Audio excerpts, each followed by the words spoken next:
अस्सलाम वालेकुम नाज़रीन, सराब बरकत आपसे मुखातिब है। दो तीन अहम तरीन खबरें हैं, लेकिन खास तौर पर मुफ्ती सईद जो इमरान खान के खिलाफ बयान देकर आए हैं आज अदालत में, और ये वही मुफ्ती सईद हैं जिन्होंने इमरान खान का उनके बकौल 2 दफा उन्होंने निकाह करवाया है।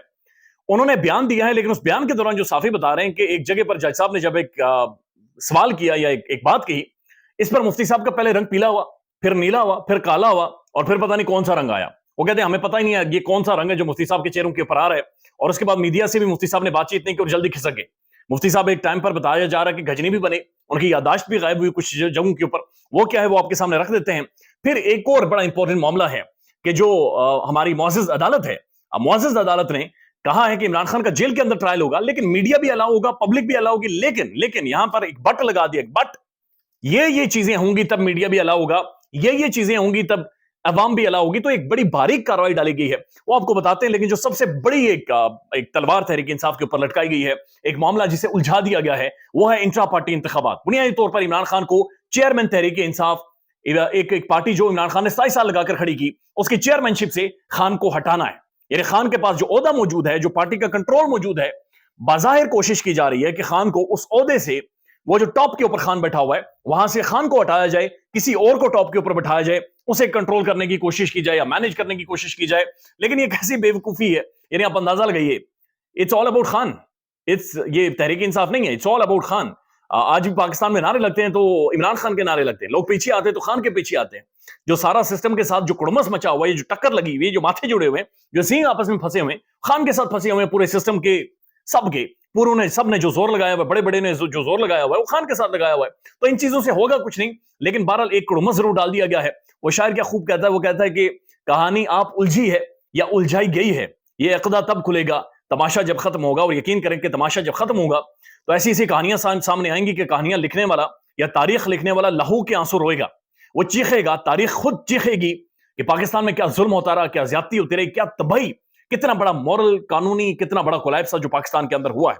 एनीवेज, जो मामला है इंट्रा पार्टी इंतखाबात का, यानी पार्टी के अंदर इंतखाबात करवाने हैं, और उसमें चेयरमैन भी आप सिलेक्ट करेंगे। पार्टी का चेयरमैन कौन होगा, पार्टी के मुख्तलिफ ओहदे किन किन लोगों को दिए जाएंगे, यानी कि एक गेम ऑफ थ्रोन्स शुरू होगी। पार्टी के अंदर ओहदे के ऊपर, कुर्सी के ऊपर बैठने, इख्तियारात की जो दौड़ है वो पार्टी के अंदर शुरू करवा दी गई है। और ये इंतखाबात से सिर्फ चंद महीने पहले शुरू करवाई गई है, और ये सोच समझ कर करवाई गई है।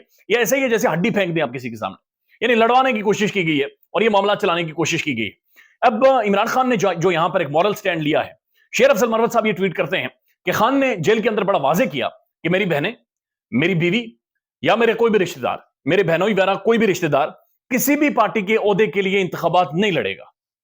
यानी खान ये कह रहा है कि मेरी बहनें भी इंतखाबात नहीं लड़ेंगी, मेरी बेगम भी नहीं लड़ेगी, और कोई भी बंदा मेरी फैमिली का पार्टी ओहदे के लिए इंतखाबात नहीं लड़ेगा, चूंकि ये मोरूसियत हो जाएगी। लिहाजा खान ने यहां पर स्टैंड लिया कि मेरी बेगम या मेरी भाभी, जो मेरी बहनें हैं, उनमें से कोई भी इंतखाबात का हिस्सा नहीं लेगा। लेकिन इसी दौरान हमने ये देखा कि कुछ 15 से 20 बंदे बाहर आ जाते हैं। अब ये 15 से 20 जो बंदे बाहर आए, इनकी तस्वीरें भी आप गौर से देखें, इनकी शक्लें भी देखें, लेकिन ये बाहर आ जाते हैं और ये एकदम से कोई बैनर्स और ये पैनाफ्लेक्स और ये सारी चीजें लेकर आ जाते हैं, एहतजाज शुरू कर देते हैं कि अलीमा बाजी का पार्टी के ऊपर कंट्रोल नामंजूर। अब ये समझ से बाहर है कि बुशरा बीबी की गाड़ी के ऊपर जब हमला होता है, उस दौरान भी 15 से 20 नामालूम बंदे आ जाते हैं। यहां पर भी 15 से 20 नामालूम लोग हैं, पता नहीं कौन है, जो लिख कर भी वहां पर पहुंच गए हैं। ये जो बैनर्स हैं, पॉम्फलेट्स हैं, ये सब भी लिखे हुए और सबके पास तकरीबन मौजूद है।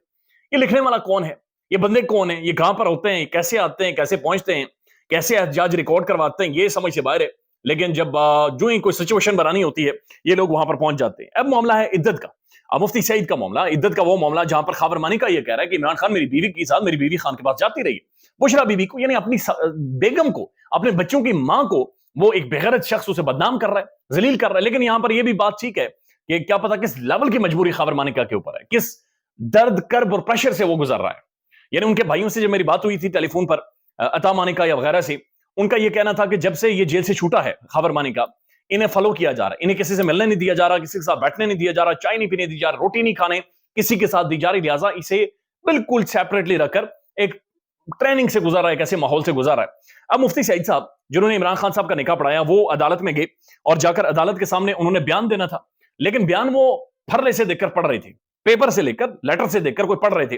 फरला अपनी जेब से उन्होंने निकाला और फरला पढ़ना शुरू कर दिया। इसके ऊपर मुअज़्ज़िज़ जज साहब ने सिर्फ इतना कहा कि मुफ्ती साहब ये जो पेज आपने उठाया फरला, इसे साइड पर रखें, इसे साइड पर रखें, जुबानी बताएं जनाब, आपने खुद ये सब कुछ किया है, निकाह आपने पढ़ाए हैं, आपने सब मामला देखे तो जुबानी पढ़ा दें। تو جو ہی جج صاحب نے پھرلا سائٹ پر کروایا، وہاں پر جو رپورٹرز موجود ہیں وہ کہتے ہیں ان کی ٹانگیں کام کی. مفتی صاحب کا رنگ بدلنا شروع ہو گئے چہرے کے، پیلا، نیلا، کالا، چٹا، پتہ نہیں کون کون سے رنگ مفتی صاحب کے چہرے کے اوپر آنا شروع ہو گئے. اور مفتی صاحب کوئی بیکی بیکی باتیں کرنا شروع ہو گئے. پھر اونچا بولنے کی بڑی کوشش کی. مفتی صاحب نے کہا میں نے جناب عمران خان کا اور بشرا بی بی کا نکاح کروایا. مجھے خان صاحب نے فون کیا، کہا کہ لاہور جانا ہے ڈیفنس میں، وہاں پر بشرا بی بی کے ساتھ میرا نکاح ہے. میں ان کے ساتھ بیٹھ کر گیا اور میں نے جا کر بشرا بی بی کا اور خان کا نکاح کروا دیا. وہ کہتے ہیں تقریباً جنوری میں غالباً وہ کہتے ہیں نکاح کروایا. اس کے بعد وہ کہتے ہیں کہ 2 مہینوں بعد یا 1.5 مہینے بعد مجھے دوبارہ سے کال آئی اور دوبارہ سے مجھے بلا کر کہا گیا کہ دوبارہ سے نکاح پڑھاؤ، چونکہ اس وقت جو نکاح ہوا تھا وہ بنیادی طور پر وہ عدت میں نکاح ہوا تھا اور آپ کو دوبارہ سے نکاح پڑھانا ہوگا. مفتی صاحب یہ بھی کہتے ہیں کہ جو پہلی دفعہ نکاح پڑھایا تھا میں نے بشرا بی بی کی بہنوں سے کنفرم کیا تھا کہ ان کی عدت کا ٹائم پورا ہو چکا ہے، لہٰذا مجھے بڑی حیرت ہوئی، حیرانگی ہوئی کہ یہ جناب کیسے ممکن ہے کہ ایک خاتون کا میں نکاح پڑھا کر آیا ہوں اور اس کا دوبارہ پڑھانا پڑ رہا ہے، اتنا جلدی دوبارہ سے پڑھانا پڑ رہا ہے. اور مجھے اب بتایا جا رہا ہے کہ اس وقت جب پہلا نکاح پڑھایا تھا اس دوران ان کی عدت کی مدت پوری نہیں ہوئی تھی. اس کے بعد جب جناب جج صاحب نے پوچھا کہ مفتی صاحب آپ نے جو دوسری دفعہ نکاح پڑھایا ہے آپ کو کس نے فون کر کے بلایا تھا، تو مفتی صاحب کہتے ہیں جی یہ تو مجھے نہیں پتا. یعنی یہاں پر مفتی صاحب گجنی بن جاتے جن کی یادداشت چلی گئی کچھ ٹائم کے لیے. مفتی صاحب کہتے ہیں مجھے نہیں پتا جی کس نے فون کر کے بلایا تھا. پھر جج صاحب نے پوچھا کہ کہاں پر آپ کو بلایا گیا تھا، پھر گجنی بن گئے مفتی صاحب. مفتی صاحب نے کہا جی منو نہیں پتا، مجھے نہیں یاد کہ کہاں پر بلایا تھا. پھر ان کے جو وکیل تھے، معزز وکیل وہاں پر کھڑے، انہوں نے لقمہ دیا کہ مفتی صاحب بتائیں کہ فلانی جگہ پہ بلایا تھا، اور پھر مفتی صاحب نے بتایا کہ فلانی جگہ پر بلایا تھا، اور مفتی صاحب اس کے بعد کھسک گئے. جناب میڈیا کو بھی انہوں نے فیس نہیں کیا. اب مسئلہ یہ ہے کہ مفتی صاحب نے دونوں نکاح پڑھائے، یعنی پہلا نکاح مفتی صاحب کے مطابق جائز ہے، ناجائز ہے، دوسرا نکاح جائز ہے. پہلے نکاح میں مفتی صاحب کے بقول انہیں یہ بتایا گیا کہ عدت کا ٹائم پورا ہو چکا ہے لہٰذا آپ نکاح پڑھا لیں. دوسرے ٹائم میں مفتی صاحب یہ کہتے ہیں کہ مجھے بتایا گیا کہ عدت کا ٹائم پورا نہیں ہوا تھا اور مفتی غلط نکاح پڑھا چکا ہے. اب پہلے تو جناب پکڑے نا مفتی صاحب کو اور مفتی صاحب کو لپیٹیں کہ جناب آپ دوسری دفعہ ادھر خان کو فراڈیا کہتے، آپ دوسری دفعہ خان کو ادھر کو سننے مارنا شروع کر دیتے، آپ اسی لیے موقف لے لیتے، آپ مذہب کے لیے کھڑے ہو جاتے، مذہب روایات کے لیے آپ کھڑے ہو جاتے، آپ وہاں پر وٹ لے آتے اپنے منہ پہ، پھاڑ کے پھینکتے سارے دستاویزات اور ساری چیزیں. آپ کہتے زیادتی کر دی ہے، آپ نے تو ظلم کر دیا ہے، آپ نکاح نہ پڑھاتے. لیکن مفتی صاحب نے اس وقت نکاح بھی پڑھایا، لڈو بھی کھائے، گوشت ووشت بھی اپنے گھر لے کر آئے، روٹی شوٹی بھی کھا کر آئے، اور وہاں پر نہیں بولے. لیکن بعد میں مفتی صاحب کی ایک ویڈیو آتی ہے جہاں پر گرمیوں میں مفتی صاحب نے مئی جون میں ایک جیکٹ پہنی ہوئی ہے، بڑی تگڑی جیکٹ یہاں تک پہنی ہوئی ہے تاکہ وہ سردی نہ لگے، لیکن سردی لگے، ٹھنڈ لگی ہے. پر مفتی صاحب جی صاحب استعمال ہوتے ہیں، اور مفتی سعید صاحب کی ایک تاریخ ہے، یہ ہمیشہ سے استعمال ہوتے رہے. یہ کدھر استعمال ہوتے ہیں یہ سمجھ سے باہر ہے، لیکن اس معاملے میں بھی مفتی صاحب استعمال ہو رہے ہیں. اور مفتی صاحب اس سے پہلے عمرہ کرنے جا رہے تھے، لیکن عمرہ چھوڑ کر مفتی صاحب پہلے آگے تھے کہ خان کے خلاف پہلے وہ گواہی دے دیں، اس کے بعد آگے جائیں گے. اب مفتی صاحب کے اوپر بھی بہت سارے سوالات اٹھ گئے ہیں کہ جناب مفتی صاحب کو بہت ساری چیزوں کا نہیں پتا، تو کون انہیں یاد کرواتا رہا ہے، پھرلا کس نے دیا تھا، لیٹر کس نے دیا تھا، یہ اپنی جگہ کے اوپر موجود ہے. اب دوسری خبر ہے کہ عمران خان کے بارے میں آج جب یہ کہا گیا کہ عمران خان کا جیل کے اندر ہی ٹرائل ہونا ہے، تو اس حوالے سے مختلف جو رپورٹس ہیں جو عدالت کے سامنے رکھی گئی، اسلام آباد پولیس کی رپورٹ ہے، اسپیشل برانچ کی رپورٹ ہے، پاکستان کے مختلف خفیہ اداروں کی رپورٹس ہیں، اور ان رپورٹس کے مطابق جو 3 پیجز پر مبنی فیصلہ آیا ہے، رپورٹس میں یہ کہا گیا کہ عمران خان کی جان کو خطرات پہلے سے زیادہ ہیں. یعنی خان جب سے جیل کے اندر ہے تب سے عمران خان کی جان کی خطرات میں اضافہ ہو گیا ہے.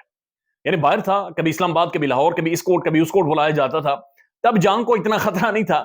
جب سے جیل کے اندر ہے تب سے جناب اس کے جان کو خطرات بہت زیادہ ہو گئے اور اس کی جان کو خطرات بڑھ گئے، اور یہ پاکستان کے حساس ترین اداروں نے رپورٹ جمع کروائی ہے. اس کے بعد جناب عدالت یہ کہتی ہے کہ عمران خان کی جان کے خطرے کو ہم ہلکا نہیں لے سکتے، اس لیے عمران خان کا جیل میں ہی ٹرائل ہوگا، اور جیل میں میڈیا کو اور باقی لوگوں کو بیٹھنے کی اجازت ہوگی، لائیو ٹرائل دیکھنے کی اجازت ہوگی.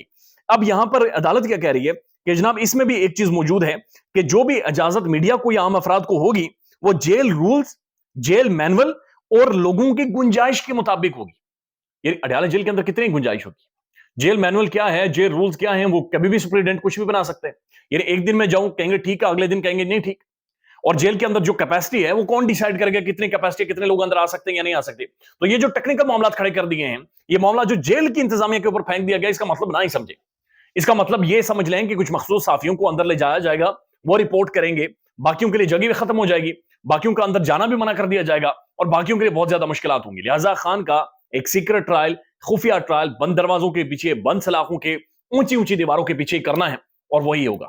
خیال رکھیے گا اپنا. اللہ حافظ.